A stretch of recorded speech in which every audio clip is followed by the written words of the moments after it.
Part 3, drafting your taking a stand essay. In case you haven't already done it, go ahead and read your sources and take your notes. So that may take you an hour or two, but once you're done with that, you'll be ready to move on to outlining and drafting your essay. So let's pause for a minute and reflect on what you've learned about your topic before we jump in. So consider these questions. What have you learned about your topic that you didn't know before? Has your claim changed based upon your research? If it has, or if you're changing maybe your reasonings, you may want to refill out this claim statement right here. And then what have you learned about your opposition or audience that you didn't know before? This is really important because it'll help you to maybe tailor your argument to their needs. And then lastly, what is the most persuasive argument, line of reasoning, or evidence against your position that you've encountered in your research? Okay, so in other words, how do you plan to respond to your opposition? And that's really important in this paper. I don't want you to just pretend that your opposition and their concerns don't exist. You do need to address them. So these questions are located in your worksheet. I'd like you to pause and answer them before we move on.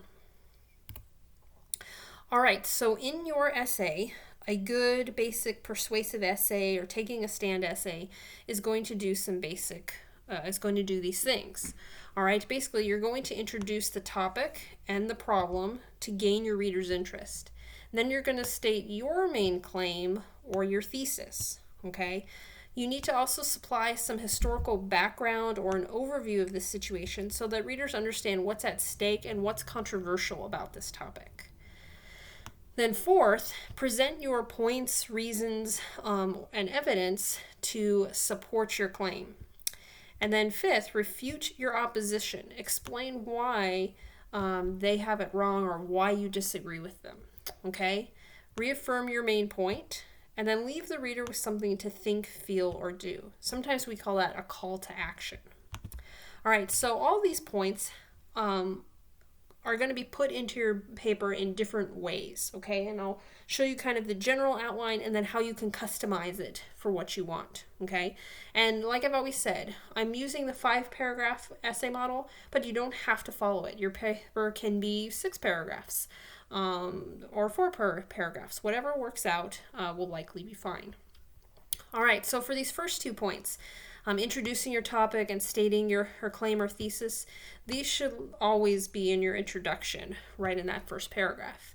Now, for supplying some historical background information or an overview of this situation, this third point, you can either put it in the introduction here, or you may want to put it in your first body paragraph right here.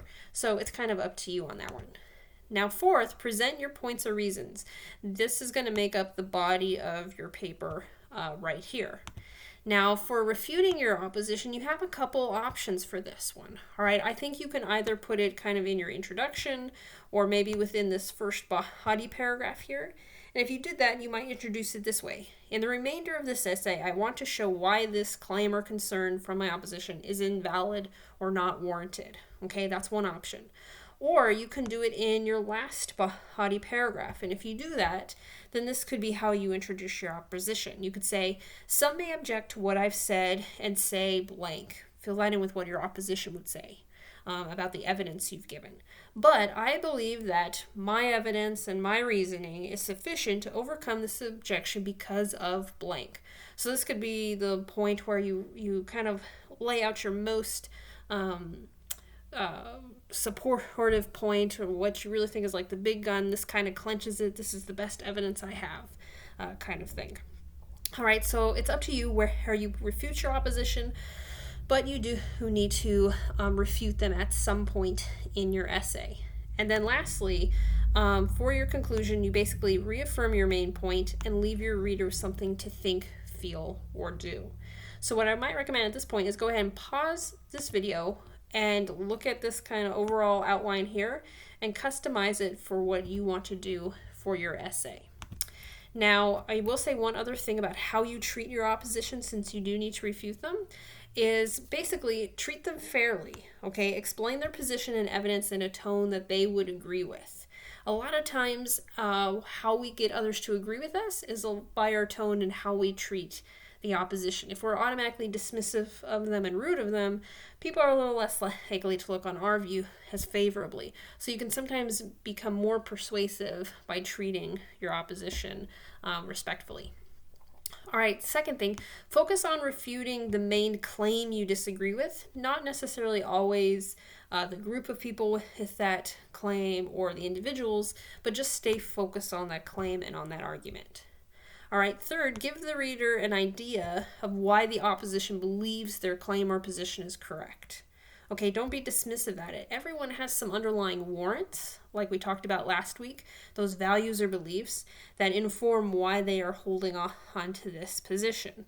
So kind of address those. A lot of times it's a concern or a fear that causes that.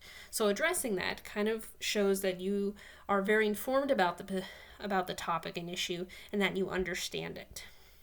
All right, then lastly, you may include a source from your opposition that shows your reader the claim you're arguing against. This shows your reader that you're not just making this up. Someone actually does believe this. They have said it. They do use this evidence. Whatever it is, that is often very helpful and persuasive for a reader when you include that. All right, so that's all I have to say at this point. Go ahead and go draft your essay and come back, and I'll walk you through how to revise and edit your paper. And once you finish drafting, go ahead and read the couple of pages at the end of Chapter 8, Taking a Stand. I'll walk you through some specifics for how to revise this type of essay.